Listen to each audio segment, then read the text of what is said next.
বিশ্বের সবচেয়ে বড় মুসলিম দেশ হলো ইন্দোনেশিয়া। কিন্তু আপনি জেনে অবাক হবেন যে সেই দেশের মুদ্রায় থাকে ভগবান গণেশের ছবি। হ্যাঁ, ঠিকই শুনছেন, বিশ্বের সবচেয়ে বড় মুসলিম দেশের মুদ্রায় কেন থাকে ভগবান গণেশের ছবি?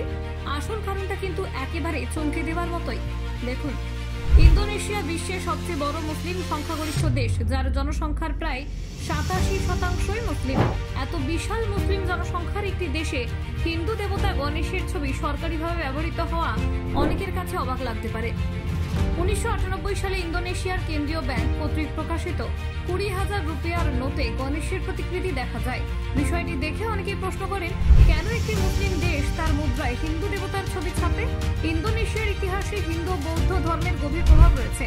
ভারতীয় উপমহাদেশ থেকে ব্যবসায়ী, যাজক ও সাংস্কৃতিক রুটের মাধ্যমে হিন্দু ধর্ম প্রথম ইন্দোনেশিয়ায় পৌঁছায় প্রায় প্রথম শতাব্দীতে।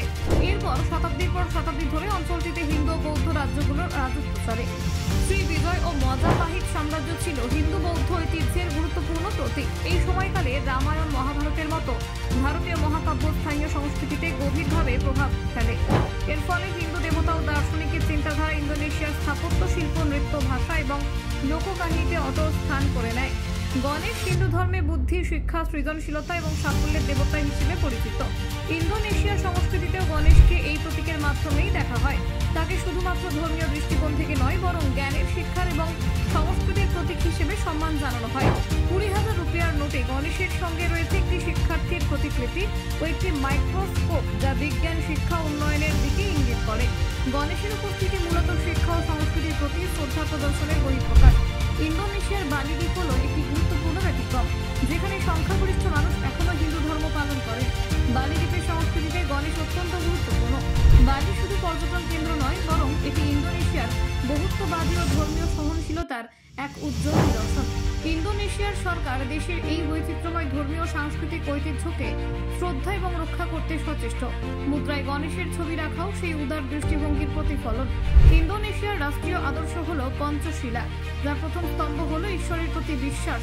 তবে এই বিশ্বাস কোনো একক ধর্মে সীমাবদ্ধ নয়, বরং এটি সব ধর্মের সহাবস্থান ও সম্মানকেই উৎসাহিত করে। ইন্দোনেশিয়ার সরকার 6টি ধর্মকে স্বীকৃতি দেয়: ইসলাম, হিন্দু ধর্ম, বৌদ্ধ ধর্ম, খ্রিস্টান, ক্যাথলিক ও প্রোটেস্ট্যান্ট, কনফুসিয়ানিজম। এই বহুধর্মীয় রাষ্ট্রীয় দৃষ্টিভঙ্গির অংশ হিসেবে বিভিন্ন সাংস্কৃতিক উপাদান, এমনকি ধর্মীয় চিত্রকল্প গণমান্যতা পায়।